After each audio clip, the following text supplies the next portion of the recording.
किससे?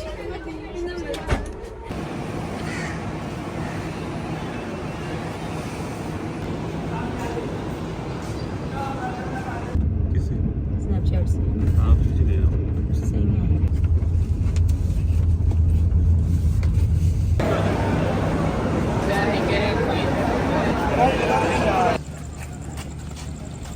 अस्सलाम वालेकुम everybody, welcome back to my channel and welcome to a new vlog. मेरे पिछले व्लॉग्स में तो आप लोगों ने देखा ही था कि मैं पाकिस्तान जा रही हूँ, लेकिन मैंने वहाँ ये नहीं डिस्क्लोज किया था कि I am also going on a small tour to northern areas in Pakistan. तो बस ये सब उसी की तैयारी है। मैंने बहुत ज़्यादा कंफर्टेबल एंड सिंपल तैयारी रखी थी ताकि मैं ईजी फील करूँ, और हम लोगों ने चूज़ किया था ट्रेन का सफ़र, बिकॉज एरोप्लेन में सफ़र तो हम बहुत दफ़ा कर चुके। इस दफ़ा हमारा दिल था कि हम ग्रीन लाइन में ट्रैवल करके देखें, क्योंकि उसकी काफ़ी तारीफ सुनी। तो हम लोगों ने बिजनेस क्लास के टिकट्स बुक करवाए थे, और हमें मेरी अम्मी और बहनी भी अकॉम्पनी कर रही थी अपनी फैमिलीज के साथ। ग्रीन लाइन ट्रेन से हम लोग जाने वाले थे इस्लामाबाद तक, और फिर वहाँ से आगे हमारा रोड ट्रिप का सफर था। रोड ट्रिप के सफर के लिए मैं आप लोग को टिप दूंगी कि कभी भी बड़े बड़े सूटकेसेस ना रखें, बल्कि सब लोग अपने छोटे छोटे हैंड कैरीज बनाएं, ताकि उसको रखने उठाने में भी आसानी हो, अपना सामान निकालने में भी आसानी हो। लोग ज्यादा हो तो सामान तो ज्यादा हो ही जाता है, तो बस हमारा भी सामान काफी ज्यादा था। लेकिन यहाँ पे हम स्टेशन पहुंच चुके हैं और सामने खड़ी हुई है हमारी ग्रीन लाइन ट्रेन। लाइफ में first time green line train में ट्रेवल करने की एक्साइटमेंट तो थी, लेकिन साथ में थोड़ा डर भी लग रहा था कि कहीं कोई प्रॉब्लम्स ना या फिर राइड बोरिंग ना हो। लेकिन ये सब तो सफर शुरू होने के बाद ही पता चलने वाला था। यहाँ पे हम लोगों ने कूली किए थे ताकि वो हमारे सामान को ट्रेन तक ले जाएं। हमें नहीं पता था कि हमारी बोगी बिल्कुल सामने ही है, तो हम लोगों ने कूली कर लिए थे, और कूली ने हम लोगों से 5000 रुपीज मांगे थे सारे सामान उठाने के। बार्गेनिंग के बाद हम लोगों ने 3500 रुपीज उनको दिए। And look here, my youngest sister is the most excited one. थोड़ा सा आप लोग को आइडिया दे देती हूँ कि टिकट कितने का था AC business class green line train का। तो एडल्ट टिकट जो था वो 11,750 रुपीज का था, और चाइल्ड टिकट जो था वो 6,150 रुपीज का था। हम थे around 8 adult and 2 children. Karachi से इस्लामाबाद तक का जो सफर था उसका ड्यूरेशन था 23 hours, which is almost a day. यहाँ पे हमारा सारा सामान बोर्ड हो गया है हमारे कंपार्टमेंट में, और हम लोग अंदर आ गए हैं and we are all set to start a journey. ये दोनों मेरी क्यूट सी भांजियां हैं और अपनी ही मस्ती में मसरूफ हैं। कंपार्टमेंट के अंदर का सीन कुछ ऐसा था कि 6 बर्थ दी हुई थी, और उन बर्थ के साइड पे ये स्टेयर्स थी, वहाँ पे आप सामान भी रख सकते हैं, और सबसे नीचे वाली बर्थ के नीचे सामान रख सकते हैं। इसके अलावा एक विंडो थी जो कि डबल ग्लेस ग्लास से बनी हुई थी, और उसके ऊपर उन्होंने शीट भी दी हुई थी ताकि अगर रोशनी आ रही तो अंधेरा कर दें।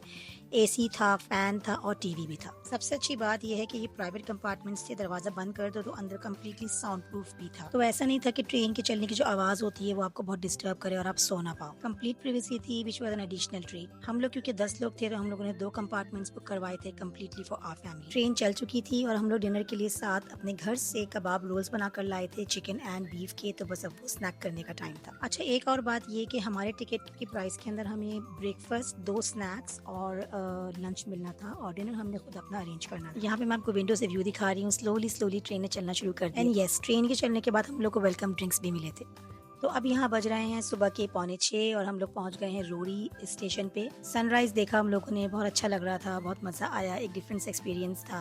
अब तक का सफ़र बहुत अच्छा गुजर रहा था। नीचे उतर के हम लोगों ने थोड़ी सी चीज़ें एक्सप्लोर की, और अच्छी बात ये थी कि लोगों ने सुबह सुबह ही अपने स्टॉल्स ऑन कर लिए थे, वरना कराची में तो 12 बजे से पहले, 1 बजे से पहले मार्केट नहीं खुलती है। लेकिन यहाँ पे देखिए लोगों ने अपने स्टॉल सुबह सुबह खोल लिए थे। आपको कुछ खरीदना है, कुछ देखना है, कुछ सिविनियर लेना है, मिठाई वगैरह लेनी, तो यहाँ से ले सकते हैं। ये भी अच्छी बात थी कि प्राइस की लिस्ट जो है वो नीचे लगा के रखी हुई थी, तो बात करने में टाइम वेस्ट करने की जरूरत नहीं है। खुद ही देखें प्राइस क्या है, पैसे निकालें, चीज उठाएं, उनको दे। लेकिन वैसे मैंने यहाँ पे देखा है कि बार्गेनिंग करनी ही पड़ती है, उन लोगों ने प्राइस थोड़ी ऊपर ही रखी हुई होती है। ये सब चीजें उनके कलर्स देख के मुझे बहुत अट्रैक्टिव लग रही थी, जैसे कि सिंधी टोपियाँ, अजरक, इसके अलावा कढ़ाई वाली शॉल्स, बच्चियों के कल्चरल ड्रेसेस, बहुत ही खूबसूरत लग रहा था। बैग्स भी थे जिसके ऊपर कढ़ाई हुई हुई थी। थोड़ा सा एक्सप्लोर करने के बाद बाहर के स्टॉल्स को हम लोगों ने दोबारा से ट्रेन को बोर्ड कर लिया, और हमारा सफर आगे के लिए स्टार्ट हो गया। रास्ते में सिंध के बहुत सारे खेत गुजरे, जिसमें कि खजूर के पेड़ थे, चावल की काश्त थी, मतलब चावल की फसल उगी हुई थी, इसके अलावा मकई की फसल उगी हुई थी। और ये सब कुछ मैंने अपनी लाइफ में कभी नहीं देखा, बिकॉज ज़्यादातर वक्त जो है वो बाहर के मुल्कों में गुजरा है। तो this was really interesting for me, और नेचर को देखना बहुत ज़्यादा सूदिंग एंड काम फील हुआ मुझे। अभी तक भी सूरज मुकम्मल तरीके से ऊपर नहीं आया था। कितना खूबसूरत सनराइज है, you can see the scenery, मतलब दिल चाह रहा था कि बस देखते जाओ, देखते जाओ, देखते जाओ। 8:45 बजे के करीब उन लोगों ने हमें नाश्ता दिया, जिसके अंदर ब्रेड स्लाइसेस थे, बटर था, जैम था, चाय और ऑमलेट एग था। रास्ते में गुजरते हुए मैंने सिंध के मुख्तलिफ शहर देखे और मुख्तलिफ गांव देखे। कुछ गांव जो थे वो बिल्कुल ही कच्चे बने हुए थे और काफ़ी वहाँ पे फार्मिंग वगैरह थी, और कुछ थोड़े पक्के थे। शहर अलबत्ता अच्छे बने हुए थे, वहाँ कॉलेजेस भी थे, स्कूल्स भी थे and different organisations were there. तकरीबन 1 बजे के करीब हम लोग को लंच दिया गया, जो कि आप देख रहे हैं। इसमें डिज़र्ट था, रोटी थी, दाल थी, सालन था और राइस थे। साथ में इन लोगों ने रायता भी दिया हुआ था। ग्रीन लाइन से कराची टू इस्लामाबाद सफ़र करने का एक और फ़ायदा ये है कि आपका टाइम बिल्कुल ज़ाया नहीं होता, क्योंकि स्टॉप सिर्फ 5 हैं, तो आप as fast as possible Islamabad पहुँच जाते हो। यहाँ पे हम लोग लाहौर स्टेशन पहुँच गए हैं, जहाँ पे तकरीबन आधे घंटे का स्टे है। लाहौर का स्टेशन इन लोगों ने काफ़ी बड़ा बनाया हुआ है। प्रेयर रूम्स हैं, लेडीज़ रूम्स हैं। इसके अलावा वहाँ पे आप ये देखें, फुट ब्रिज वगैरह बना हुआ है, तो ऊपर जाके जो है नीचे का व्यू बड़ा ज़बरदस्त था। तो हम लोग उतरे, हम लोगों ने काफ़ी सही तस्वीरें वगैरह वहाँ बनाई और फिर जब टाइम हुआ तो हम लोग वापस ट्रेन में आ गए।